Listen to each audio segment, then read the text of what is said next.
Dikatakan bahwa itu terjadi beberapa dekade yang lalu. Ada seekor ular sepanjang 100 meter yang hidup di Sungai Kuning. Setiap kali muncul, peti mati pun ikut terapung di sungai. Tidak ada yang tahu apa yang ada di dalam peti mati itu. Suatu hari kedua remaja ini sedang memancing. Seorang remaja menyadari bahwa jaring ikan di tangannya sepertinya berbobot 1000 pon. Dia pikir dia telah menangkap ikan besar. Namun saya tidak menyangka saat saya menariknya ke dalam jaring, ternyata ada tangan manusia. Ya Tuhan, cepat pergi dan beritahu keluarga Tria. Keluarga Zhao tinggal di dekat Sungai Kuning. Sejak zaman kuno, mereka mencari nafkah dengan menangkap mayat dan mengirimkan jiwa. Mereka telah melindungi tempat ini selama hampir 1000 tahun. Setelah kepala keluarga Tria memeriksa jenazah, terdapat luka lebam besar di sekujur tubuh. Tidak sekadar tenggelam, mungkin menemukan sesuatu yang najis. Kepala keluarga Tria segera menyalakan dupa untuk dipersembahkan kepada para dewa.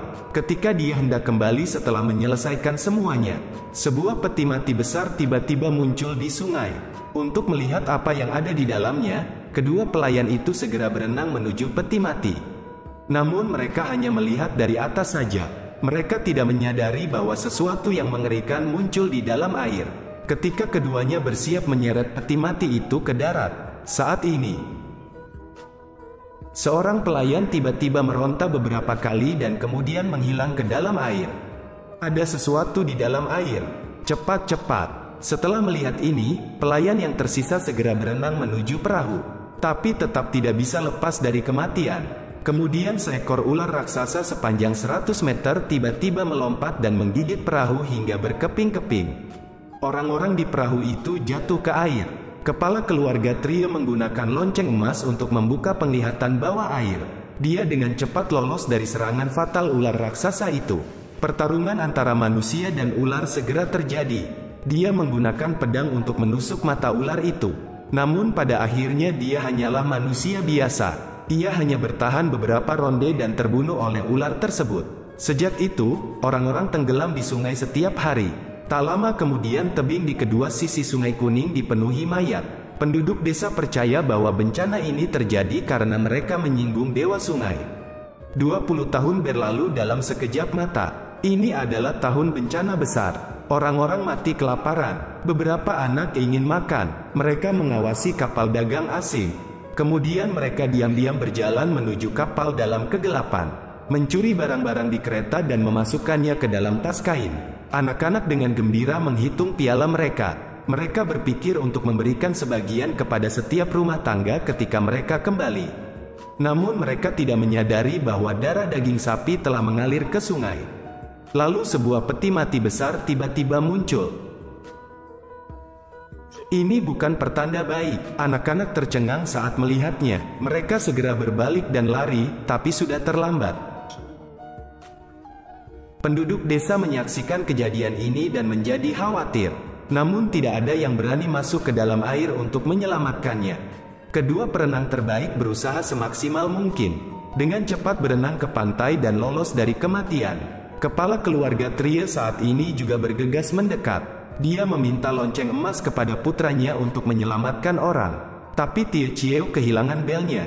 Dalam keputusasaan, Pak Tria hanya bisa masuk ke dalam air dengan tangan kosong. Tapi dia bukan tandingan ular raksasa itu. Ular itu bergegas maju dan menggigit salah satu lengannya. Bukan saja dia tidak bisa menyelamatkan orang, tapi Tuan Tria hampir kehilangan nyawanya. Kepala desa memandang ke sungai dengan hati penuh penyesalan. Dia rela mengorbankan dirinya pada ular raksasa itu untuk meredakan amarahnya.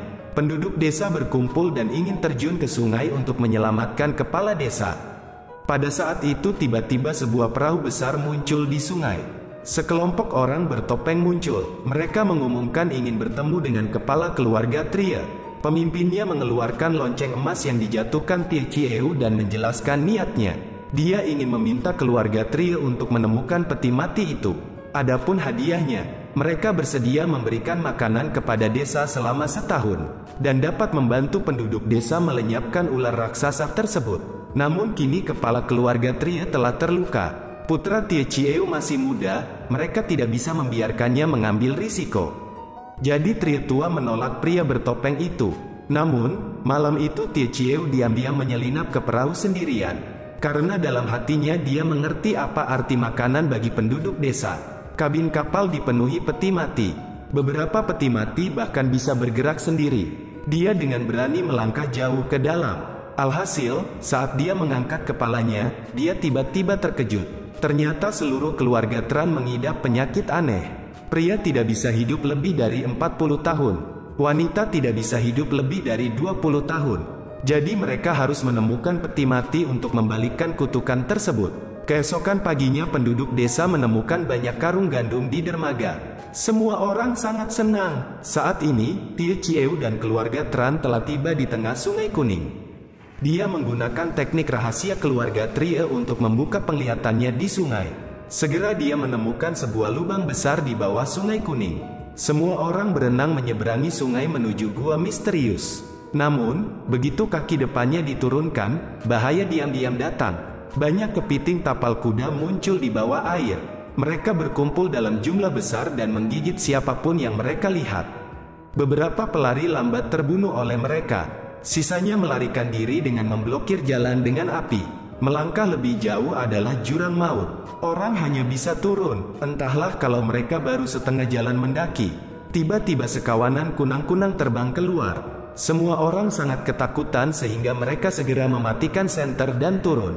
Mereka akhirnya mencapai dasar tebing dengan susah payah. Mereka yang kakinya lambat semuanya mati di dalam perut serangga. Sekarang tidak ada jalan keluar. Mereka hanya bisa terus bergerak maju. Pada saat itu seorang pria tiba-tiba menjadi gila. Dia menerkam rekan satu timnya untuk menghisap darah mereka. Setiap orang harus menghabiskan banyak upaya untuk mempertahankannya. Baru setelah Tie Fan mencabut jarumnya, dia benar-benar tenang. Namun sesuatu